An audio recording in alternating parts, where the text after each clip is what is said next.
Dragon condom और दूसरे silicon से बनाए गए कंडोम्स का इस्तेमाल पुरुषों में मिलन का समय बढ़ाने, साइज बढ़ाने और अंग के ढीलेपन को सपोर्ट देने में किया जाता है। इस तरह के कंडोम देखने में बिल्कुल पुरुष अंग की तरह बनाए जाते हैं, या ये कहें कि ऐसे बनाए जाते हैं जैसा तनाव के समय पुरुष अंग होता है। गाइज, इस वीडियो में हम इनके बारे में उठने वाले एक बड़े सवाल के बारे में बात करने वाले हैं। इस वीडियो में मैं पूरी ईमानदारी और रिसर्च के साथ बताऊंगा कि क्या सिलिकॉन कंडोम से कुछ नुकसान हो सकते हैं, क्या इसको इस्तेमाल करने का कोई नुकसान है। चूंकि ये कंडोम रीयूजेबल होते हैं और इनको धोकर बार बार इस्तेमाल किया जा सकता है, तो इनके बारे में ये सवाल लोगों के मन में आता है कि कहीं ऐसा तो नहीं कि इनको दोबारा इस्तेमाल करने पर ये किसी तरह के इन्फेक्शन को ट्रांसफ़र कर सकते हैं। मैं आपको एक सिंपल सा उदाहरण देता हूँ। मान लीजिए आपने ड्रैगन कंडोम खरीदा और उसको एक बार अपने साथी के साथ मिलन के दौरान इस्तेमाल किया। उसके बाद आपने इसको धोकर रख दिया और अगले दिन आपने इसको किसी दूसरे साथी के साथ इस्तेमाल किया, तो क्या ये कंडोम आपके पहले साथी को अगर कोई इन्फेक्शन था वो दूसरे साथी में ट्रांसफ़र कर सकता है? क्योंकि अगर बार बार एक ही साथी के साथ कंडोम इस्तेमाल करने की हो तो फिर तो कोई इशू ही नहीं है। लेकिन बात यह है कि क्या आप इसको कई साथियों के साथ भी अलग अलग समय पर इस्तेमाल कर सकते हैं? तो जवाब आप ध्यान से सुन लीजिए।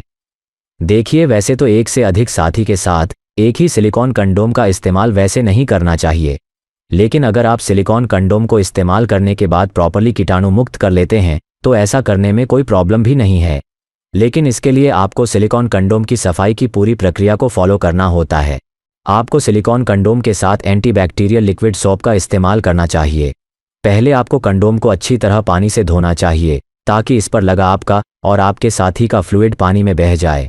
उसके बाद आपको लिक्विड सोप लेकर उसको अच्छी तरह कंडोम के अंदर और बाहर लगाकर पानी के साथ झाग बनाकर धोना चाहिए। कम से कम आधा मिनट तक धोने के बाद आपको इसको पानी से धुल देना चाहिए। लगभग 3 बार आपको इस प्रक्रिया को दोहराना होता है।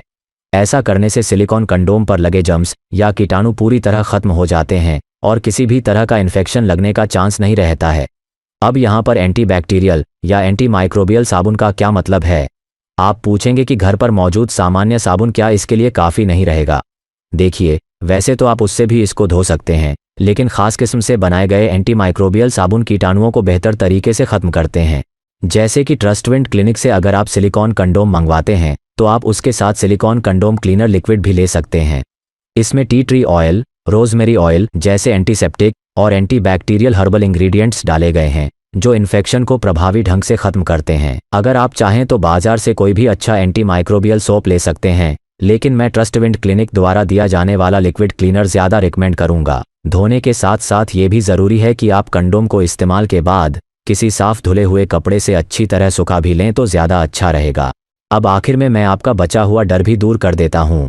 अगर आपको इतने से भी मन नहीं मान रहा है तो आप सिलिकॉन कंडोम के ऊपर लेटेक्स कंडोम चढ़ाकर मिलन कर सकते हैं। और चूंकि लेटेक्स कंडोम तो एक बार इस्तेमाल के लिए होता है, तो वो आपके सिलिकॉन कंडोम और साथी के अंग के बीच ठीक उसी तरह सुरक्षा की तरह आ जाएगा जैसे आप अपने अंग पर सीधा लेटेक्स कंडोम लगाकर संभोग करते हैं।